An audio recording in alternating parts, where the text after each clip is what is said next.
أعوذ بالله من الشيطان الرجيم بسم الله الرحمن الرحيم السلام عليكم ورحمة الله وبركاته সালামের উত্তর দিবেন না? আপনারা সবাই কেমন আছেন? ভালো আছি। সবাই কি আসলে ভালো আছেন? জি। জি। তাহলে ভালো থাকেন কিভাবে? হ্যাঁ, রাস্তাঘাট ভালো না, তাহলে ভালো আছেন কিভাবে? আমরা যারা ঢাকা এই নয় বসবাস করি, আমরা এত নাগরিক অধিকার থেকে বঞ্চিত হতে হতে এখন আসলে যেভাবেই থাকি ওইভাবে আলহামদুলিল্লাহ বলি, তাই না? এখন আজকে যে আপনারা এখন বসে আছেন এইটি প্রধান বৈঠক করার জন্য, আপনাদের এখানে এসে এতক্ষণ বসে আছেন এই জন্য আপনাদেরকে আমি অনেক অনেক কৃতজ্ঞতা জানাচ্ছি। এখানে আমাদের আসলে আমার সকাল থেকে বের হয়েছি, একটানা প্রতিদিন সকাল 10টা থেকে শুরু হয় রাত্রে 2টা পর্যন্ত। আসলে আজকে একটু শরীরটা খারাপ হয়ে গেছে, আপনি কিছু মনে করবেন না, ইনশাল্লাহ আমার বক্তব্য আমি শেষ করতে হবে।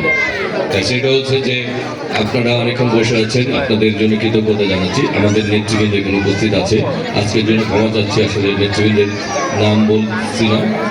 আর উপস্থিত আমাদের মহিলা দলের নেতৃবৃন্দ।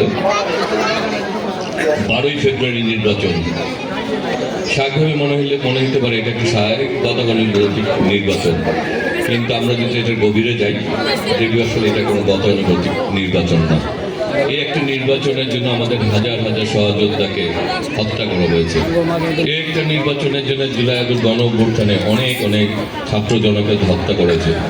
শহীদ শরীফ ওসমান হাদিকে হত্যা করা হয়েছে, আজকে নুরজামান জনিকে হত্যা করা হয়েছে। আমরা এই দেশটার নাগরিক, আমরা অনেক লাখো শহীদের রক্তের বিনিময়ে দেশ পেয়েছি, পতাকা পেয়েছি, মানচিত্র পেয়েছি।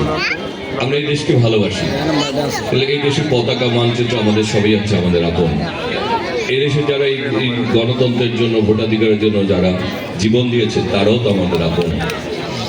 আমি আপনাদেরকে জীবন দিতে বলতেছি না, আপনাদেরকে জেল করতে বলতেছি না, বঙ্গোত্তকরণ করতে বলতেছি না, গুম হতে বলতেছি না, কিন্তু আপনাদেরকে বলছি এই যে যারা হাজার হাজার সহযোদ্ধারা এই ভোটের জন্য জীবন দিল, তাদের পরিবার আপনাদের দিকে তাকিয়ে আছে। আপনারা 12 তারিখ নির্বাচন দিয়ে তাদের পরিবার সেই সন্তানকে আপনারা দিবেন না? আপনাদেরকে কেন্দ্রে যেতে হবে, যে ব্যাপকভাবে ভোট দিয়ে আপনারা শুধু নিজেরা না আত্মীয় সবাইকে নিয়ে যাবেন। এই এলাকায় যদি আমরা প্রচুর ভোট পাই, মানে এই এলাকার মানুষ যদি প্রচুর ভোটে অংশগ্রহণ করে, তখন আমরা সারা বাংলাদেশে বলতে পারবো যে এই এলাকার মানুষ, আমরা যারা এই গণতান্ত্রিক আন্দোলনে যারা রক্ত দিয়েছে, জুলাই আগস্ট গণ অভ্যুত্থানে তাদের প্রতি তারা সম্মান দেখিয়েছে, তারা কষ্ট করে ভোট দিয়ে তাদের প্রতি সম্মান জানিয়েছে, তাদের পরিবারের প্রতি সমবেদনা জানিয়েছে। সুতরাং আপনাদেরকে আমি অনুরোধ জানাবো, আপনারা আগামী 12ই ফেব্রুয়ারি নির্বাচন কষ্ট করবেন একটু একদিন। এই এতগুলি লোক মারা গেল, এত কষ্ট, এত আপনাদের শুধু এতটুকু কষ্ট করতে বলতেছি।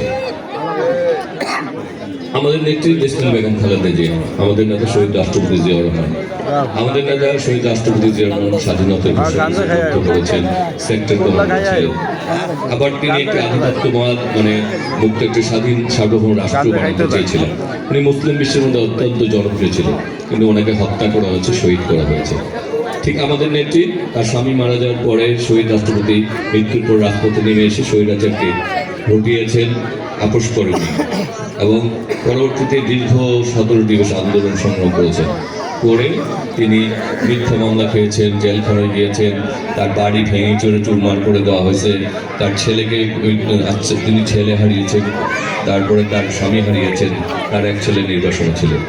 এই সব কিছুই ছিল হলো এই দেশের জন্য, দেশের মানুষের জন্য। তিনি ইচ্ছা করলে আপোষ করে বিদেশে চলে যেতে পারতেন, সেটা তিনি জানেন। কারণ উনি চেয়েছেন একদিন এই স্বৈরাচার মুক্ত হবে দেশ, ফ্যাসিস্ট মুক্ত হয়ে সবাই মিলে আগামী বাংলাদেশ গড়ে তুলবে। আমরা বলতে চাই আগামী দিনে আমি এখানে বক্তব্য দিচ্ছি, আমি বিএনপির কেন্দ্রীয় নির্বাহী কমিটির সদস্য, একসময় ছাত্রদল কেন্দ্রীয় কমিটির সাধারণ সম্পাদক ছিলাম, একসময় ঢাকা মহানগর বিএনপির আমি ভারপ্রাপ্ত সাধারণ সম্পাদক ছিলাম, মহানগর ছাত্রদলের সভাপতি, সাধারণ সম্পাদক, বৃহত্তর সবুজ বা খিলগার মধ্যে এই থানা যে ছিল, থানা ছাত্রদলের রামপুরানি, ওই থানা ছাত্রদলের সভাপতি ছিলেন।